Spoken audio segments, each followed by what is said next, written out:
Hey projectors, Bangers here again. Today's project, fitting a new light bar to the Jeep. The light bar that's on here just isn't cutting it.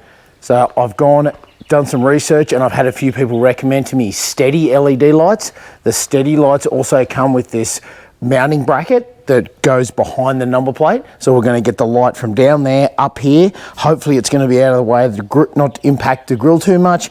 And we might have to get a bit creative and drill into the bumper bar here. And it will also be away from the sensors and things like that. So we'll get inside this, the ST4K 14-inch double row light bar. So if this doesn't do it, I don't know what will. So we'll crack on. So we'll unbox these bad boys. I don't have any affiliation with these guys or any sort of desire to promote any other light bar over another brand. I just wanted something that was a bit of a higher quality. That's what I've been led to believe about these. It certainly feels so far. We'll get these unboxed. This is the light bracket. A couple of guys I know, my brother from another mother tipped me off that this stuff's good stuff. I ordered this online through their website and it came 3 days later. So that's any indication for you. So we'll do this bracket first. It seems pretty slick and it's compatible with these lights that I ordered. So straight away I wanted something that was black. I didn't want chrome because the Jeep's got the black labels and things like that on it. There is a bit of chrome on the Jeep, but yeah, straight off, that looks beautiful. It's got the STEDI in there. And that's like a beautiful powder coated situation. So that will mount on the Jeep and then we'll mount the lights on top. No fitting skit, that's fine. We'll make our own plan there, but just something to note. So you may think this is a bit of an overkill for the Jeep, but we live out here past the street lights, there's no road markings, so it's absolutely essential. We'll hit endless kangaroos and whatever else driving home at night. We don't want to blind everybody coming onto us, so we just need oh yeah, this thing looks chunky as. Just gonna pull these out. I think this whole thing goes, oh yeah, there we go. Look at that, nice. Get that off. That one off. Oh yeah, that's decent. You can feel it's a decent weight. I was trying to keep the weight down because I was worried about it being too heavy on the plastic bumper. But I'm assured that if we put a backing plate on it or something like that, we should be right. And we've got a bit of a standard connection here, so I wouldn't for the life of me know what these connections are called, but there's that waterproof type connection that I can pretty much, there's already a light on there, so I've got every confidence I can just splice into that with these two wires and away we go. And then we've got that waterproof connection there.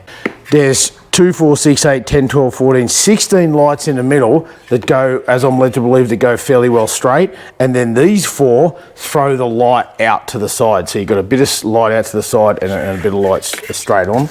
Important anti-seize lubricant to be applied on the threads. Yeah, that's because they'll be stainless.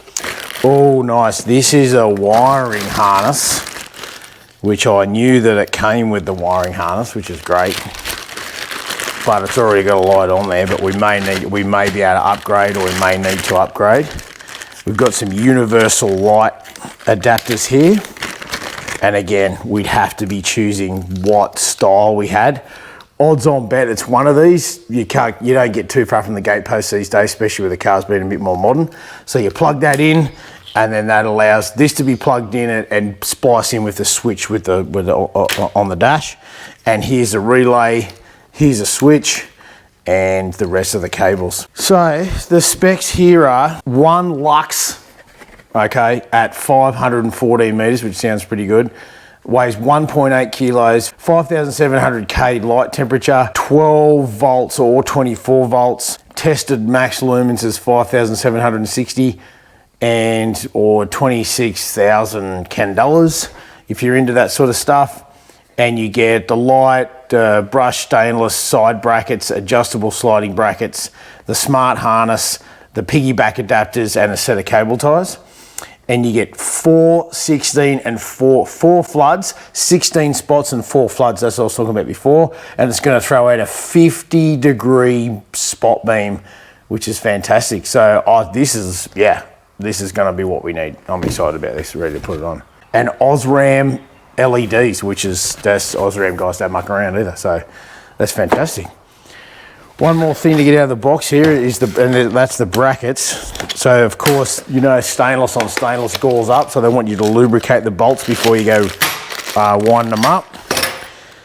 Now what we'll do is we're just going to do a bit of a test run here on the bracket. Put that like that. Now we've got the undermounting brackets. I think that's what we want to do because this light is slightly too wide for the top mounted brackets. These stainless brackets would go, these L brackets would go on the end if we had more room. We could still do that and drill a hole in this, but I don't want to do that just now. This should be enough. So we'll get a couple of these out. So this will be mounted on here, and we've got this bracket to hold that in place. It's got little notches to keep it straight. And then we actually need to make sure that we're going to slip this into the channel. Oh, that's clever. It only wants you to do it one way round, which is fantastic. So you can't actually put that in backwards. That's fantastic. So I'm thinking, oh, which way does that go? So there's one bracket. There we go. They're kind of a bit universal there. There we go. So that's how that's going to mount on this light bar, right in these two. Right in those two middle holes. So that is going to, I think that's going to look pretty good. The light bar is, I wanted the light bar to be inside of the end of the bracket, and then I didn't want it to stick out further than the bracket. So this is exactly what I wanted. Just wind in. That's only a little thread. I'm just being careful there not to cross thread those. There we go. Beautiful. I'm assuming that's gonna, yeah, lock that into place. I've never owned any STEDI gear, but again, my brother said that this stuff's really good, and I, like, same thing, I just ordered it, bang, it came. All this is like this anodized, powder coated, whatever. Yeah, I'm pretty happy with the quality so far. Nice, and that's gonna mount just like that on the light bar. Cool. All right, won't do too much more on that now. What we will need to do is go and have a look at what's going on in the Jeep. So we'll get that in the shed, and we'll get the old light bar off and the number plate off and start to get creative with screwing this to the car, making sure we're not going to hit anything behind the bumper, any sensors or wires or what have you.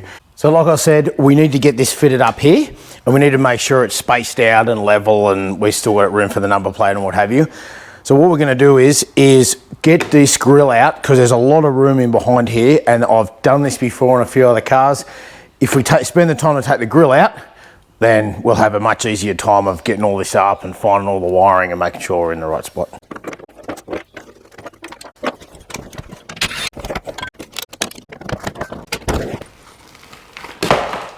So as of about 15 minutes ago, this project was going, how I would probably say, poorly, and I was getting frustrated because it was dawning on me that I was going to have to take the bumper bar all the way off, which you figured out that's not necessarily something Jeep want you to do in an afternoon in your own shed.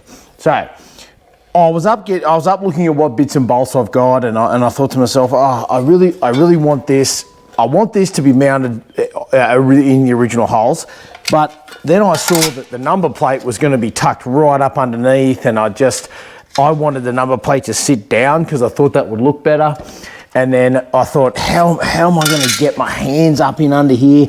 There's all these, there's like electrics and all fancy pants bibs and bobs in the back of there that's needed for the car to run, obviously, and the airbag sensor or some shim. There's some other stuff in there. There's actually a bit of space in behind here, but there's not much room. There's about 25 mil before it gets to like that big foam bar that's in there, and I didn't want to impact that. From a happy coincidence of looking in here, I actually noticed that one of these panels is removable and had actually been pulled out before. So that was able to get my hand down there and unplug the old one. I was able to get this out without too much trouble, so I could feel up and see what was going on. And then I thought, how am I going to screw this to the bumper? I need a backing plate or something. And I thought, when I was over there looking at the nuts and bolts that I had available, I remembered I had a bunch of these little slide-on thread thingamabobs, whatever they are, that go on plate. It's supposed to go on the sheet steel of your car or around surrounds to screw stuff on. These are little M5 ones, and I thought, oh, that's going to allow me to make little mouse holes here and sneak these on and pick up the actual a good solid piece of the bumper bar. you can see here where I've cut these holes in and measured out, and now these holes are in the perfect spot, and it's going to give me a good old thread. I've got some machine screws here with a decent thread in the back there to be able to pull into, and I've got a few little spaces. There's some spaces here that I'm going to put, because the bumper bar is actually rounded, and I'm going to actually put these spaces in so that it forms a flat plane for that to be screwed against. The benefit of having those machined screws and those threads is just being able to have something to lean up on, like actually really screw up to. Got some rubber washers here to help with the vibration. So, and you can see here, just straight in and pick up that thread, and it's going to allow me to really, well, yeah, I don't want to do up crazy tight, but it's just better than having to be able to go into the plastic. So there we go, that is like really secure. And it's also allowed me to put the ones down the bottom. I was concerned that the number plate would just be like way up, too up in hidden. So I've actually dropped that down, which I think is going to be a better look. Also wanted a system where I could take the number plate on and off, and it wasn't going to be impacting the light bar, or the light bar bolts and nuts and everything weren't going to impact taking the number plate off. So I wanted the best of both worlds.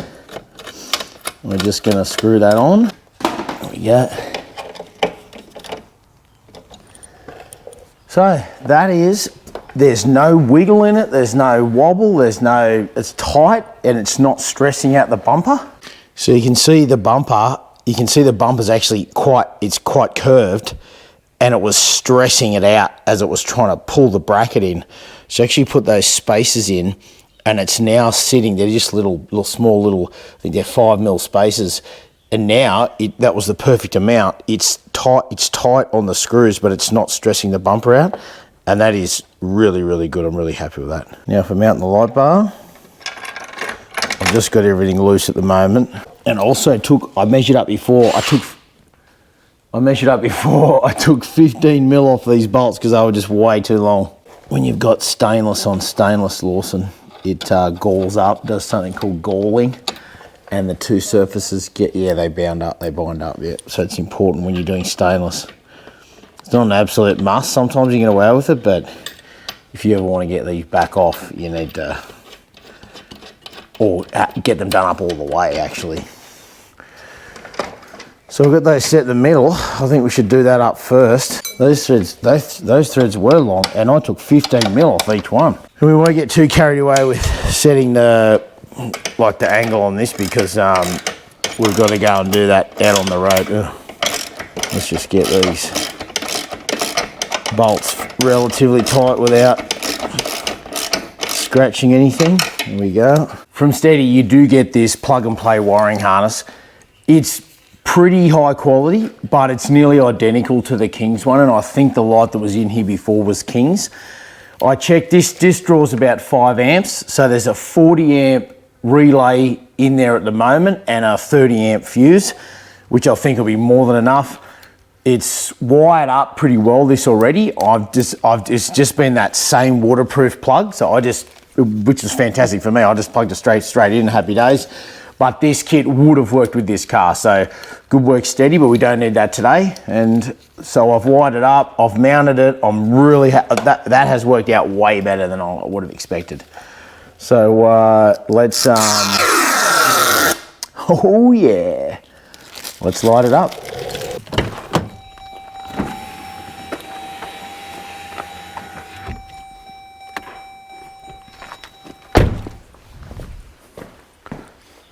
Oh yeah, woo! That is great. Wow, we get a bit of down angle there. Oh, I'm absolutely wrapped with that. That is going to be a game changer coming home at night, especially for Jess driving. That's going to be fantastic. Geez, I'm happy with that.